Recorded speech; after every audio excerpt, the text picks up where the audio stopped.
Alors comment vraiment savoir si le chewing-gum a des vertus pour notre santé? Car c'est bien le nouvel argument de vente des marques. Le bien-être. La pâte à mâcher rendrait les dents plus blanches. Elle canaliserait notre stress. Et promesse suprême, elle protégerait des caries.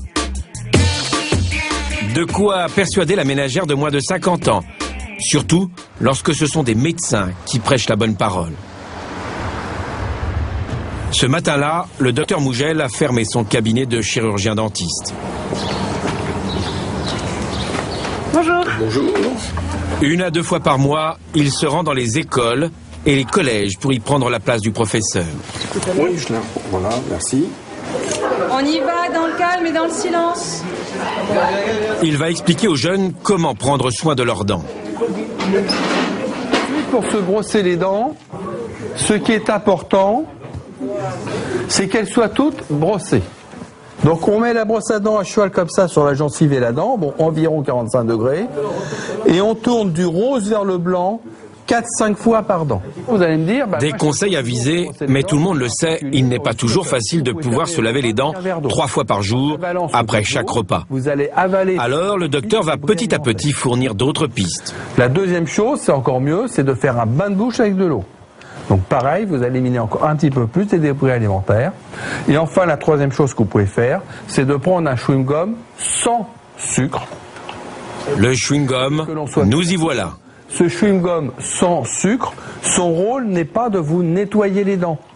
Son rôle, c'est certains dentistes le recommandent à présent, et cela fait 20 ans que cela dure. Aujourd'hui, c'est même moi qui le rachète. Frident sans sucre. La raison, l'arrivée des sans sucre. C'était en 1986 et c'est Wrigley qui l'a lancé avec Frident. Moi aussi. Le premier chewing-gum qui ne favorise soi-disant pas les caries et qui serait même bon pour les dents. Bah oui. Pourquoi certains dentistes en sont-ils eux-mêmes persuadés?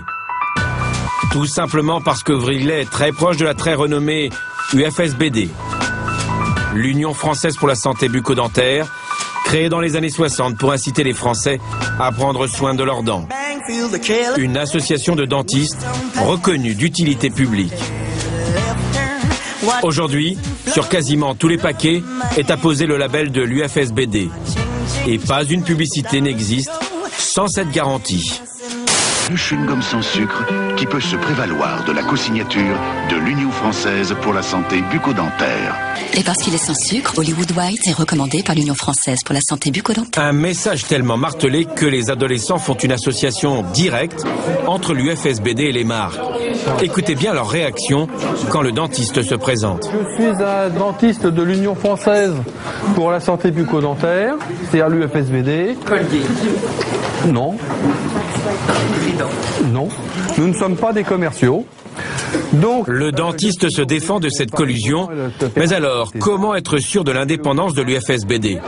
Qu'a-t-elle reçu en échange de sa caution médicale? Il y a un certain partenariat. Bon, moi, je ne connais pas les termes du contrat, mais bon, je sais qu'il nous aide à fabriquer des plaquettes qui vont pouvoir diffuser justement au public et autres, mais je ne pense pas qu'elle retombée directe. Ce dentiste dit ne pas trop savoir. Il serait lui-même bénévole. Mais quels sont les termes exacts du partenariat dont il parle? Nous nous sommes rendus au siège de l'association. Voici le docteur Dupin, vice-président de l'UFSBD et surtout responsable des liens commerciaux avec les marques. Les sucettes Chupa Chups, le dentifrice Colgate ou encore les bonbons Ricola. En tout, l'UFSBD travaille avec une vingtaine de partenaires, comme il les appelle. De tous, l'association reçoit de l'argent.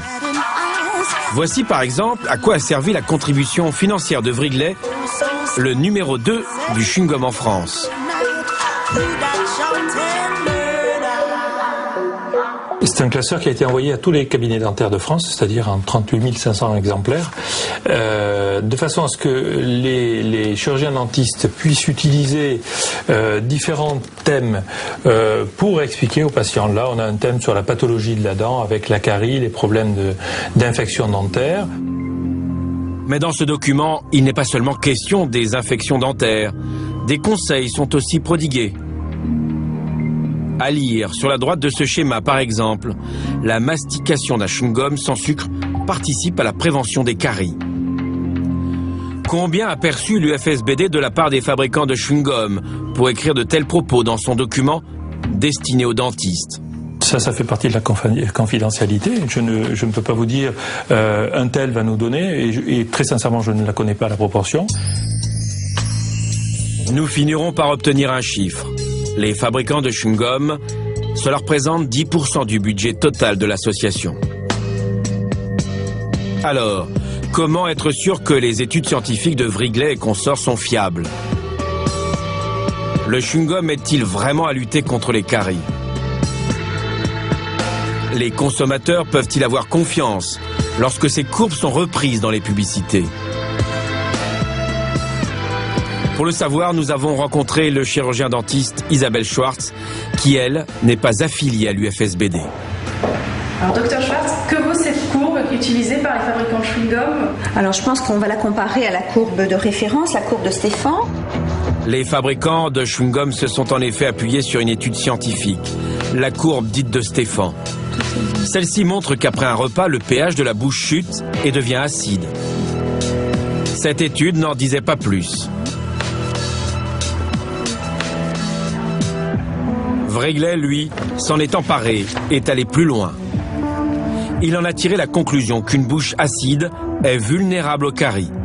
Et il a ajouté qu'en mâchant du chewing-gum, le pH de la bouche remonterait à la normale, plus vite, comme le montre la courbe en bleu, et donc protégerait les dents.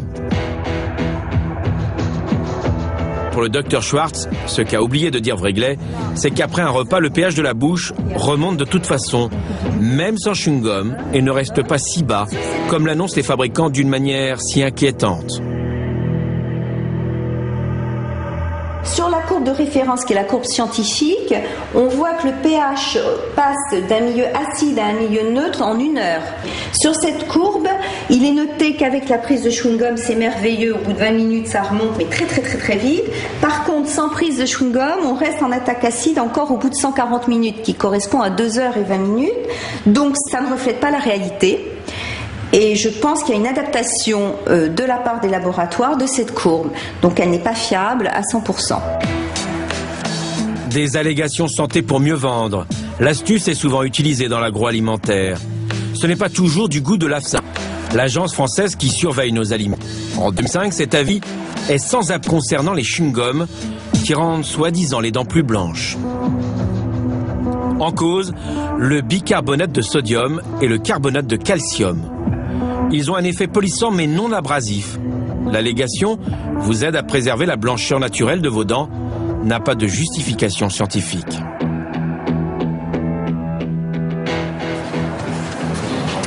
Alors voilà, là on est vraiment dans la salle de créativité. Chez Hollywood, Sabine Lehner, directrice marketing, semble avoir oublié l'avis de l'AFSA lorsqu'elle nous présente le petit dernier de la marque. Oui, alors en fait, on est toujours très soucieux de s'assurer qu'on répond aux attentes des consommateurs et bien sûr Selon elle, ce sont les consommateurs qui demandent un produit blancheur.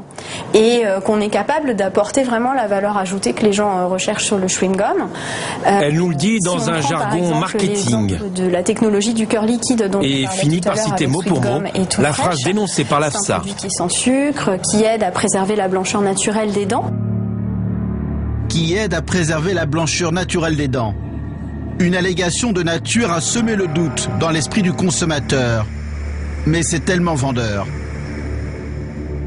Quand on parle blancheur, ça veut dire en fait que ce chewing-gum permet d'avoir des dents plus blanches après la consommation? C'est un produit qui aide clairement à préserver la blancheur naturelle des dents. Des ingrédients secrets, des études financées par les fabricants eux-mêmes, des allégations sans fondement scientifique. Allez, reste tout de même le plaisir de la friandise, tout simplement, avec ou sans chimie.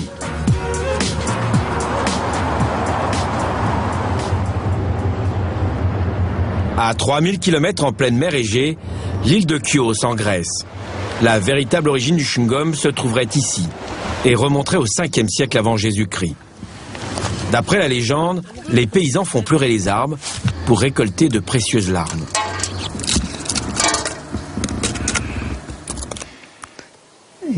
Voici ce que l'on appelle les larmes de Chios. Yéoni Klissas, cela fait plus de 40 ans qu'il récolte ces larmes, en fait du mastic, et ça se mâche. On fait de petites entailles comme cela, sur l'arbre. C'est de là qu'il va s'écouler.